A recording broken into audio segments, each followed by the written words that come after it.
Salam ildeşder. Hemmeňizi YouTube kanalynda hoş gördük. Bu men barmak basyp Hytaý dilini öwredýän Saryhan.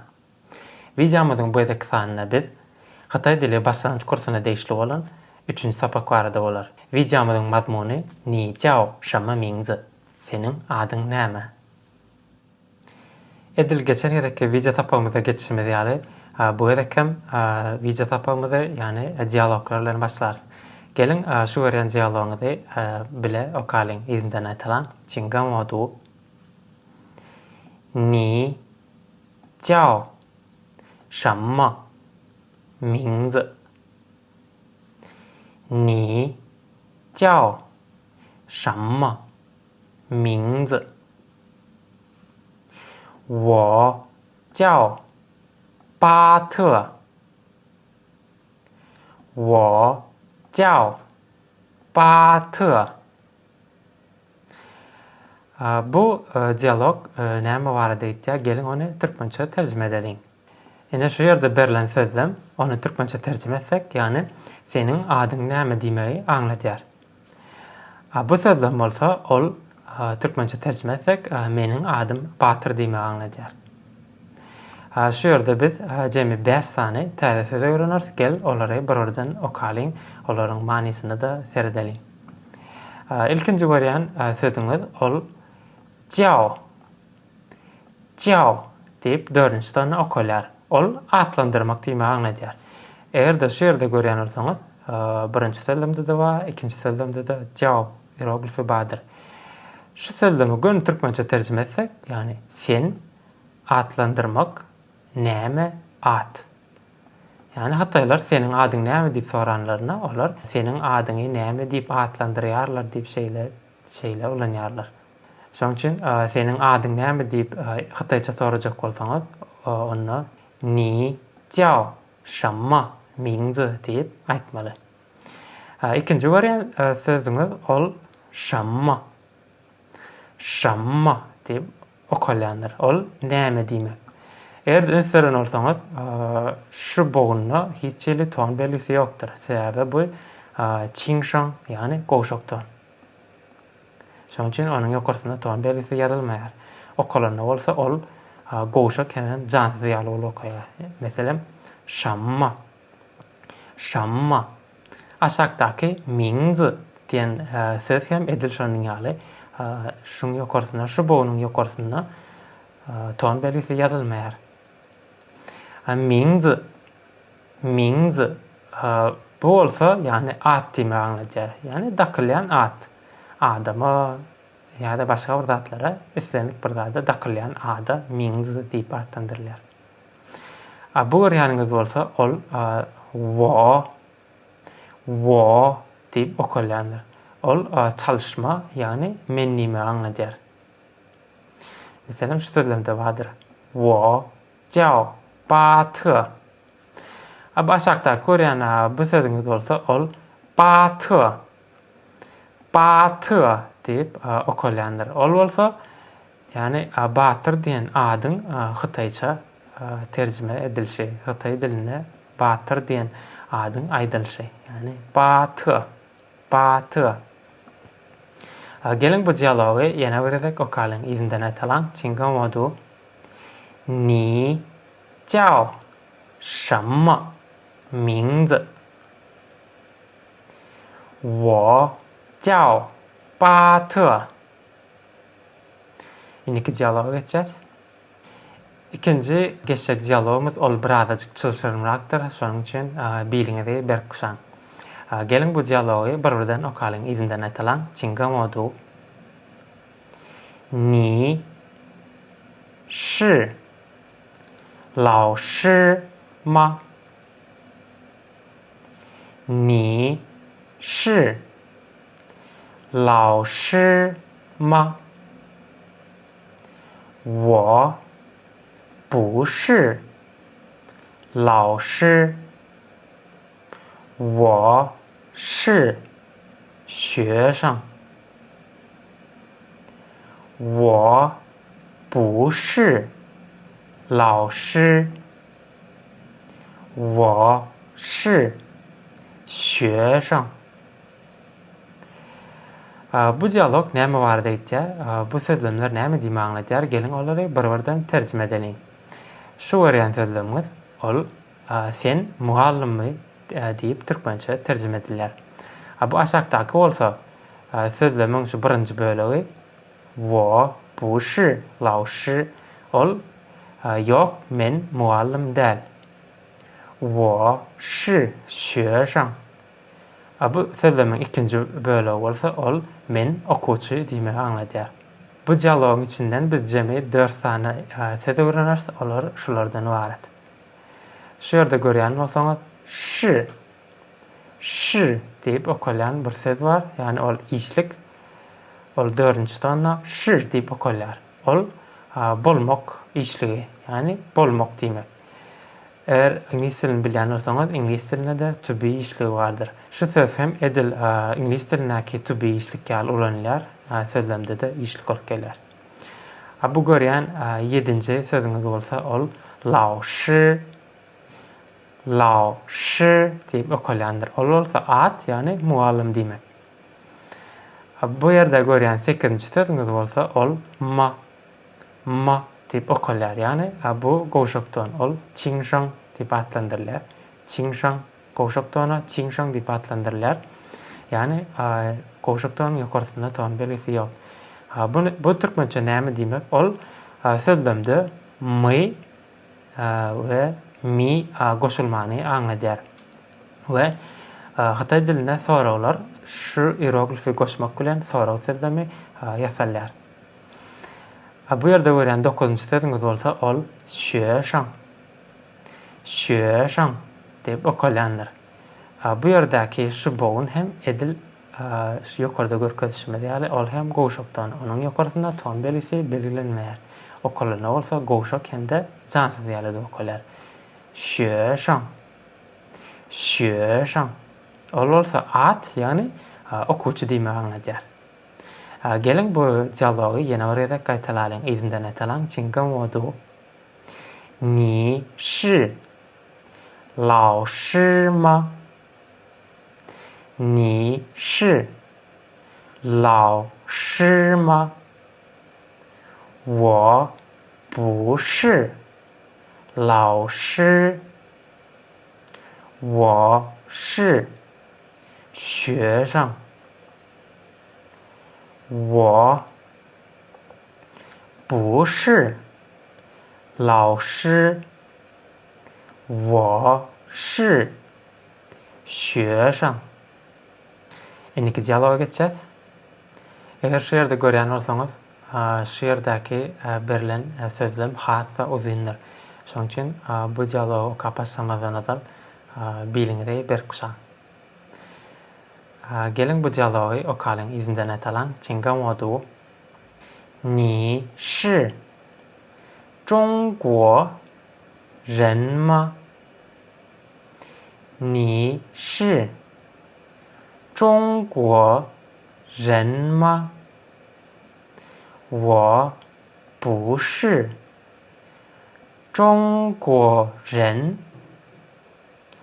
我是土库曼人。我不是中国人，我是土库曼人. Bu ýerdäki sözlemler näme diýmek aňlatýar? Gelin olary bir-birinden terjime edelim. Şu ýerdäki sözlem ol türkmençe terjime etsek siz Hytaýlymy diýmek aňlatýar. Bu ýerdäki berilen sözlemiň birinji bölegi ol bolsa ýok men Hytaýly däl diýmek aňlatýar. İkinji bölegi bolsa ol men türkmen diýmegi aňladýandyr. Bu ýerden bu dialogdan biz jemi 4 sany söz öwreneriz, täze söz. Gelin olary bir-birinden okalyň, bir-birinden öwreneriň. 9-njy öwrenjek täze sözümüz ol jen diýip okulýandyr. Ol adam diýmek aňlatýar, ýani at. Bu sözlem bolsa ol Zhongguo diýip okulýar. Ol bolsa Hytaý diýmek aňlatýar. Bu görýän sözüňiz bolsa ol Tukuman tukuman deyip okulyandır. Ol olsa Türkmen diýmegi aňladýar. Bu aşakdaky sözlem bolsa ol şeýle okulýar. Tukuman stan, Tukuman stan, gözel diýarymyz, ata watanymyz Türkmenistan. Türkmenistan sözüniň Hytaýçasy, ýani şeýle okulýar. Tukuman stan. Gelin diyalogları yeni buraya gaýtalaryn, izinden aýtalan çingan wodu. 你是中国人吗？你是中国人吗？我不是中国人，我是土库曼人。我不是中国人，我是土库曼人. Indi bolsa ýanky dialoglaryň içinden alynan käbir bellikler hakda agdap geçmek isleýän. Şu ýerde sorag sözü şamma. Şu hakda aýdyp geçmeýi.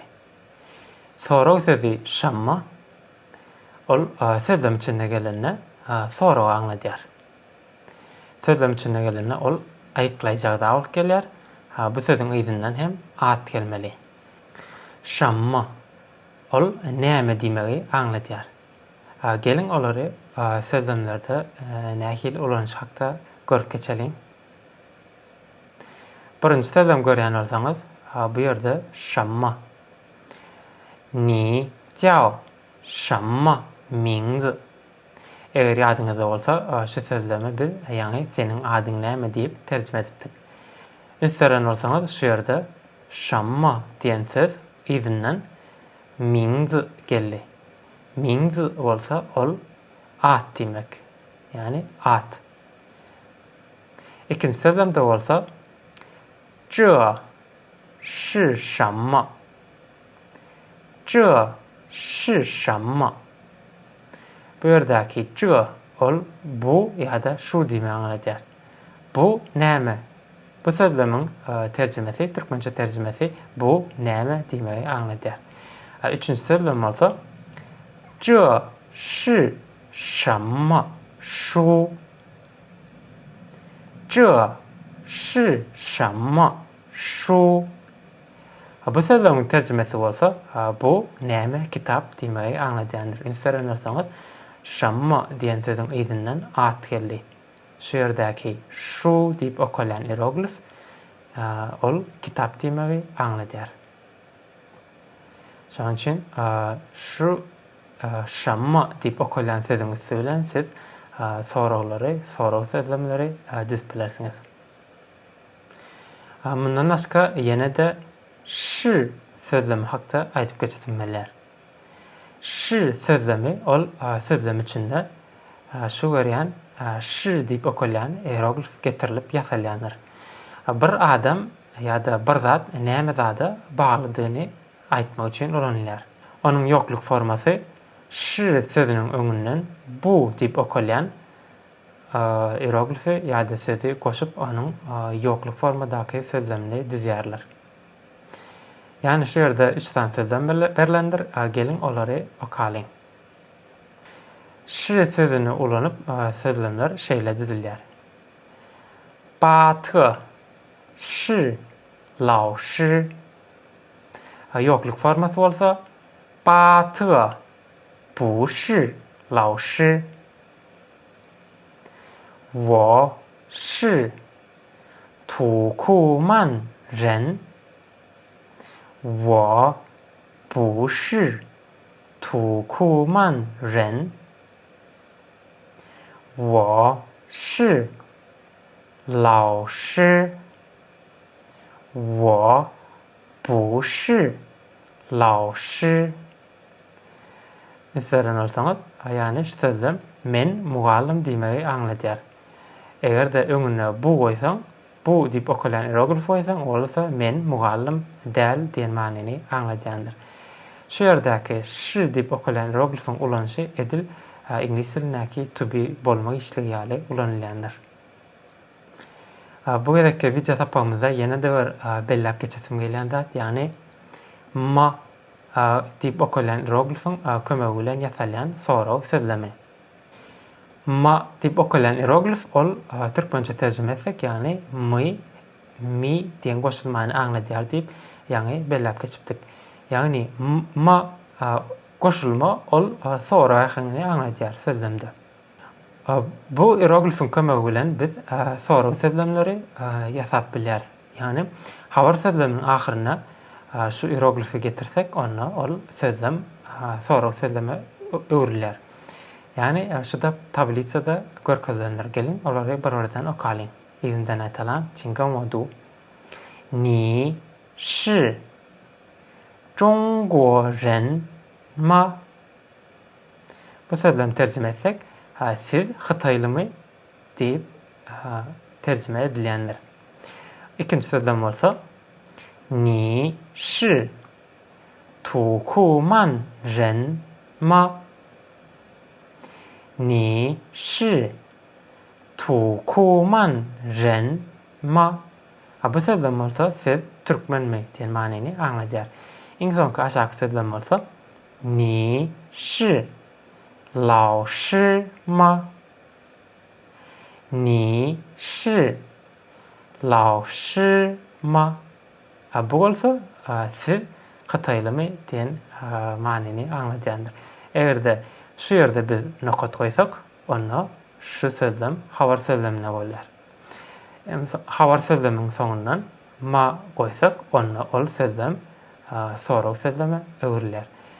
Şeýdip biz ýene-de bir soraw sözlemini Hytaý diline ýasap bilýäris. Düşünäsiňiz diýip umyt edýän.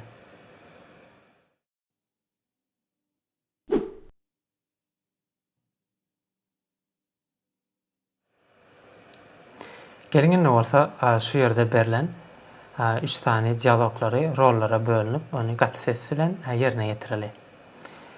Bunu nädip ýerine ýetirilýär? Mene ey okaýyn, siz bolsa bin okaň. Ni jiao shenme mingzi?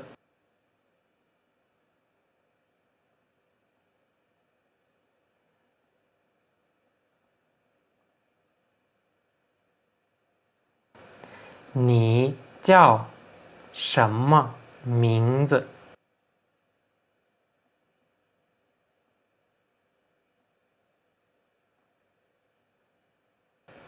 ？Gelin olsa size ey okaň, men olsa bin okaýyn.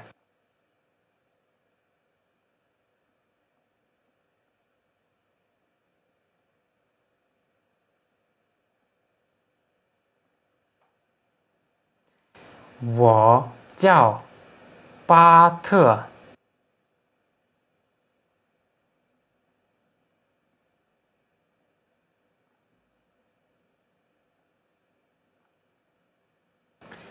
我叫巴特。İkinci diyalog hem edil şu tertipde bile okalyň. Mene ey okaýyn, siz bolsa bin okaň. Ni shi老师吗？你是老师吗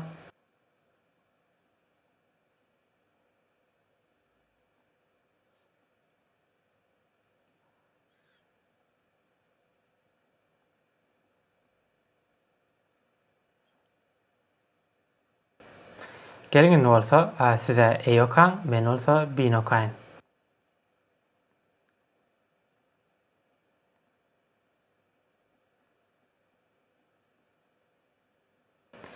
我不是老师，我是学生。我不是老师，我是学生. Üçüncü diyalog hem edil şonuň ýaly tertipde. Men ey okaýyn, Siz olsa bin okan. Başlayat. 你是中国人吗？你是中国人吗？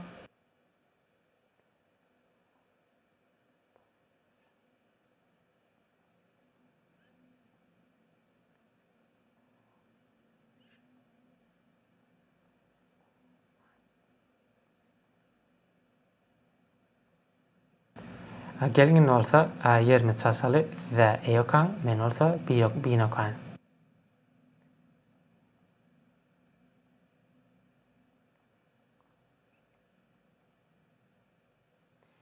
我不是中国人，我是土库曼人。我不是中国人，我是土库曼人. Yani şu tertipte siz yanınızda Hytaýça gepleýän ýa-da Hytaýça öwrenýän dostlaryňyz ýa-da tanşlaryňyz bar bolsa siz şeýdip ýerine ýetirip bilersiňiz. Gelin bolsa men size sora berýän, siz bolsa jogap beriň. Ilkinji soram şeýle. 你叫什么名字？你叫什么名字？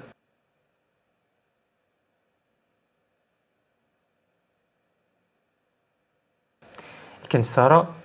你是中国人吗？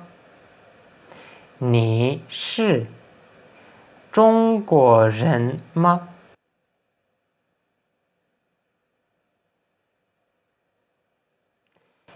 Üçüncü soru. 你是土库曼人吗？你是土库曼人吗？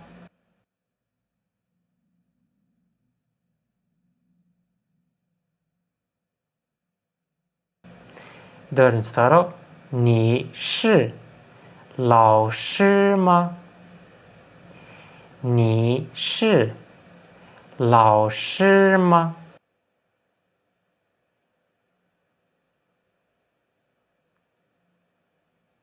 Beşinci soru. 你是学生吗？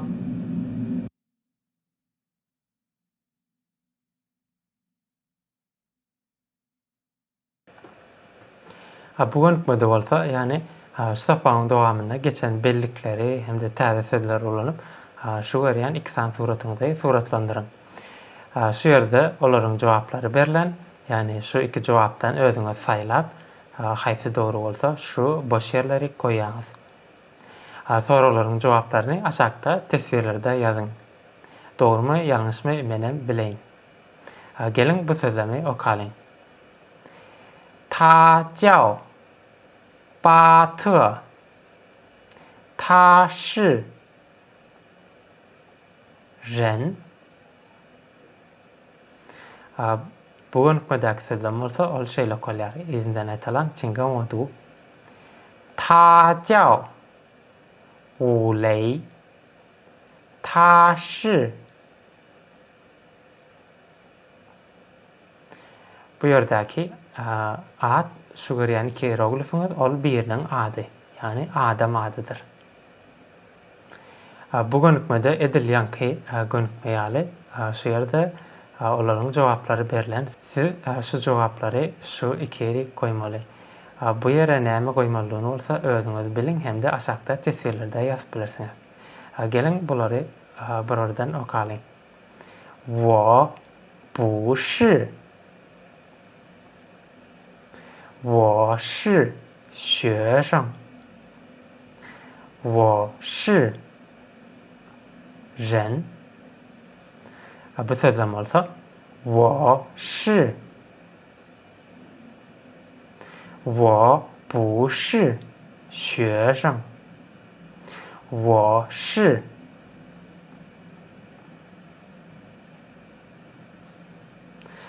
Tesbirlerde bu gönükmeň jogabyny ýazmagy ýadyňyzdan çykarma. Indi bolsa azajyk pinin hakda agza geçmeli. Bu ýerde fonetik tapawutlandyrma hakda aýdyp geçesim gelýär. Egerde siz şu weriýän çekimsiz sesleriňiziň nähili okuryşyny bilmeýän bolsaňyz, onda men ýürüýte şu çekimsiz seslere değişli ýürüýte videolar taýýarladym. Şolara girip hökmän görüň. Olar şeýle okalýar. Ji, çi, şi, zı, sı, hem-de sı.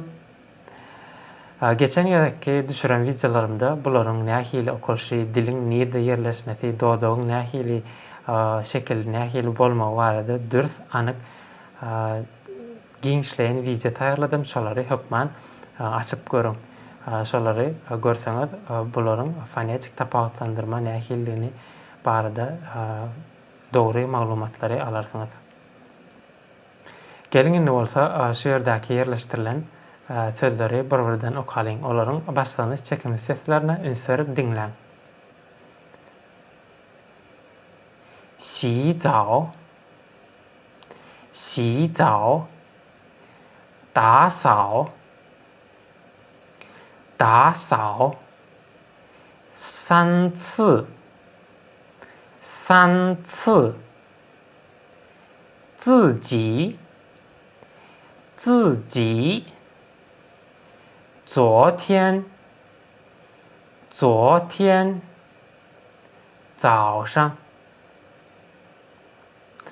早上，操场，操场，汉字，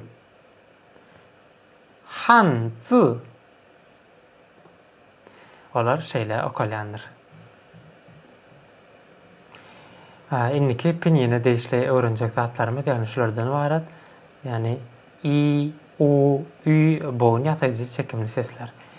Bu bogun ýasaýjy çekimli sesler hakda da ýürüýte video taýýarladym.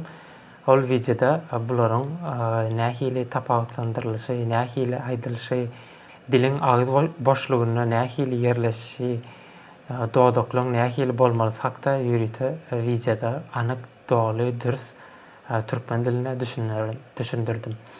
Şolara girip görmegi ýadyňyzdan çykarmaň. Şoň üçin bu arada men aýratyn ýene-de aýratynlap aýdyp oturjak däl. Gelin indi bolsa bu diýip okalýan hieroglifyň tonunyň üýtgemegi barada biraz öwreneliň. Ilkinji aýdyp geçek dadım, ol haçanna bu hieroglifyň soňundan birinji, ikinji ýa-da üçünçi tonuna bolan bogun ýa-da hieroglifler gelse, onda tonlaryň, onda bu diýip okalýan hieroglifyň tonu hiçli onda üýtgeşme bolmaýar. Edil şu ýerde görüşüňiz ýaly. Gelin bulary bir-birinden okalyň. Ýani olar şeýle okalýar. Bu çı, bu行, bu hao,不喝，不能，不想. Ünsüren bolsaňyz, bu diýip okarýan hieroglifyň soňundan, ýani üçünçi tonna, ikinci tonna, birinci tonna gelen hieroglifler bolsa, onda bu ol dördünçi tonna bolmalysy ýaly okalýar. Onda hiç ýeli üýtgeşme bolmaýar. Emma haçanla bu diýip okalýan hieroglifyň soňundan dördünçi tonnaky hieroglif gelse, aslynda bu diýip dördünçi tonna okalýan hieroglif ol ikinci tona üýtgeýär. Olar şeýle okalýar. Ýani bu hui, bu kan, bu shi.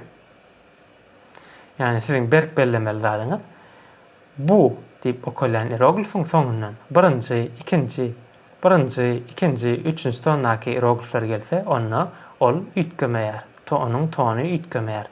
Emma dördünçi tonnaky hieroglifler gelse, onda bu diýip okalýan hieroglif ol ikinci tona üýtgedip okamaly.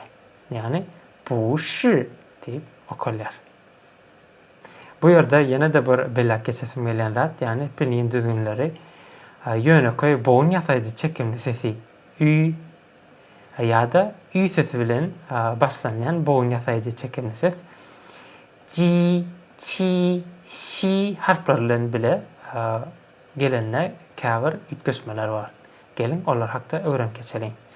Yani ýöneköy boğun ýasaýjy çekimli sesi ü ya da ü sesi bilen başlanýan boğun ýasaýjy çekimli sesler ji, çi, şi harfleri bilen bile gelenine onu ü dip okalyan ü harfinin üstündeki iki nokot ol taşlanıp yazılýar, yani düşük galýar. Mesela ol şeýle yazılýar. Emma ü çekimli sesi l, n başlanýan çekimli sesler bilen bile gelenine bolsa onu ü sesinin üstündeki şu iki nokot taşlanıp yazılmaýar. Yani şu görünüşde yazılýar. Gelin olary bir-birden seyretip geçelim. Yani şu ýerde ünsörýän bolsaňyz, ýa aýdyp geçdik. Ji, çi, şi hieroglifleri ü sesini bilen gelenine onu ü sesinin üstündeki iki nokot düşük galýar. Okalarına bolsa olar şeýle okalýar. Jü, jüe, jüen, jün, çü, çüe, çüen hem de çün, şü, şüe, şüen hem de şün, yani olar şeýle okalýandyr. Sapamyň böyle kısanemen Hytaý hierogliflerini çydyklar hakda ýene bir edek öwredýän. Yani bugünkü bu edekki videomuzda bir şu görýän iki tane çyzygyň hakda öwreneriz. Bu iki çyzygyň ýürüte öz ady var, yani olar şeýle adlandyrylýar. Şu görýän çyzygyň ol hang, jö, go diýip adlandyrylýar. Onu men türkmençe horizontal aýlaw, gaňarçak çyzygy diýip onu türkmençe terjime etdim. Ol şeýle ýazylýandyr, yani şu ýygyderlikde. Eğer şu iki hieroglifleri ünseren olsaňyz, şu ýerde şu horizontal aýlaw gaňarçak çyzyk ýa-da hang, jö, go diýip adlandyrylýan çyzyk bardyr. Ol şu.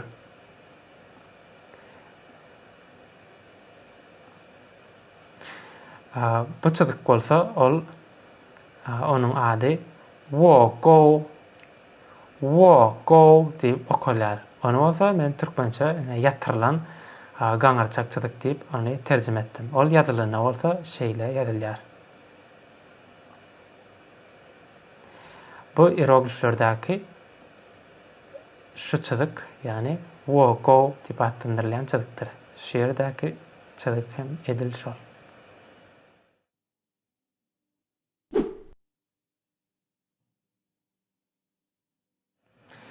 Gelin videomyzyň bu ekranına da ýöneköy hieroglifler bilen tanışyp geçelim. Şu ýerde görýän hieroglifiňiz, yani ol ýö diýip okalýandyr. Ol aýyň daşkysy duruny meňzedilip, başda ol şeýle çekilýär. Häzir günümizde bolsa ol şu görünüşde ýazylýandyr. Yani onuň ýazyş ýygyderligi hem şu ýerde görkezlen. Ol aý diýmegi aňladýar. Bu ýerde bolsa şu görýän hieroglifiňiz, yani sin diýip okalýar. Ol ýürek diýmegi aňladýar. Eger ünseren bolsaňyz, başda ol ýüregiň daşkysy duruna esaslanyp şeýle çekilýär. Emma soňa waka bolsa, häzir günümizde çenni ol şeýle, häzir günümizde ol şeýle ýazylýandyr. Bu ýerde görýän bu hieroglifiňiz bolsa ol jong diýip okalýar. Jong onuň asylky manysy, yani parlayan baýdak diýmek. Ol başda şeýle çekilýär. Häzirki wagtda bolsa ol tarap aňladýar, yani orta ýa-da merkez diýmegi aňladýar. Hieroglifiň ýazylyşy ýygyderligi bolsa şu ýerde gözkezlen. Bu ýerde görýäniňiz bolsa ol jen diýip okalýandyr. Bu wagtda dialoglar okamyzda öwrenip geçipdik bu söz hakda. Yani ol dik duran adam ýa-da adam diýmegi aňladýar. Eger şu ýerde ünseren bolsaňyz, şutaya adamın kellesi, eli, gowresi, bolsa ayağı. Yani dik duran adama meňdeýändir. Ol häzir günümizde şeýle ýazylýar. Onuň ýazylyşy derli hem şu tertipde. Indi bolsa Hytaý hierogliflarynyň ýazylyşynyň ýyzydyrlyk tertibi hakda aýdyp geçmek isleýär. Hytaý hierogliflarynyň olaryň öz ýürüýte ýazylyş ýyzydyrlygy bar. Olary çemgelen ýerden başlap, çemgelen ýerden çemgelen çykdan ýazyp başlamak ol näde dogrudur. Yani olaryň ýürüýte öz ýazylyş ýyzydyrlygy, ýazylyş ýyzydyrlyk tertibi bar. Yani ilki bilen horizontalçylyk. Soň bolsa vertikalçylyk ýazylýar. Yani şen, han, ho, şu. Yani şu görýän hieroglif nähili ýazylýar. Ol ilki bilen şu çyzyk han diýip okulýan çyzyk. Yani horizontalçylyk ýazylýar. Soň bolsa vertikalçylyk ýazylýar. Yani şeýle. Aşakdaky hieroglif hem edil şonuň ýaly. İlki bilen horizontalçylyk, soň vertikalçylyk, soň bolsa ýene-de horizontalçylyk ýazylýar. Bu aşakdaky bolsa ilki çepegi işarýançylyk, soňra bolsa sagy işarýançylyk ýazylýar. Şen, pie, ho, na. Yani ilki pie diýip adlandyrylýançylyk, yani çepegi işarýançylyk ýazylýar, soň bolsa sagy işarýan. Yani ilki bilen şu, ondan soň bu çyzyk ýazylýar. Edil aşakdaky hieroglif hem şeýle. İlki bilen çepegi işarýançylyk, soňra bolsa sagy işarýançylyk ýazylýar. Bu düzgünleri häzirden belleseňiz, häzirden ýatsaňyz siz üçin geljekde hassa hieroglifleri çal ýazmaga size kömek eder. Bu gerekki video tapagymyzyň ahyryna size bir kiçirak bir ýumyş beresim gelýär. Yani şu ýerde görýän bolsaňyz bir dialog ýerleşdirilendir. Yani bu dialogy iki bolup bir-biriňize özüňizi tanıştyryp şeýdip ony ýerine ýetirip öwrenip bilersiňiz. Eger de ýanyňyzda adam ýok bolsa, Hytaý öwrenýän adam ýok bolsa, onu özüňiz bilen şulary okap ýerine ýetirip bilersiňiz. Şu ýerde aşağı çyzylan sözler bardyr. Şu aşağı çyzylan ýerlerdäki sözleri olary biri bilen çalyşyp hem ulanyp bilersiňiz. Bu size Hytaýça çalyp geplemeňize kömek eder. Bu edeki videomyň esas mazmuny şulardan ibaret. Eger de şu düşürülen video tapak size azajyk bolsa peýda isleýän bolsa, onda YouTube sahypama agza bolmaňyzy, like basmaňyzy sizden haýyş eden. Çünki siziň her bir gollaňyz meni öz işime hassa höweslendirýär, ruhlandyrýar. Eger de Hytaý dil hakda bilesiňiz gelýän ýa-da bilmeýän zatlaryňyz bolsa, aşakda tesirlerde ýazyp bilersiňiz. Başardygymdan sorularyňyza laýyk bolan videolar taýýarlar, ýa-da ses berlerinize jogap berer. Ona näme? Indiki videomda görüşençek hoş, sag bolun.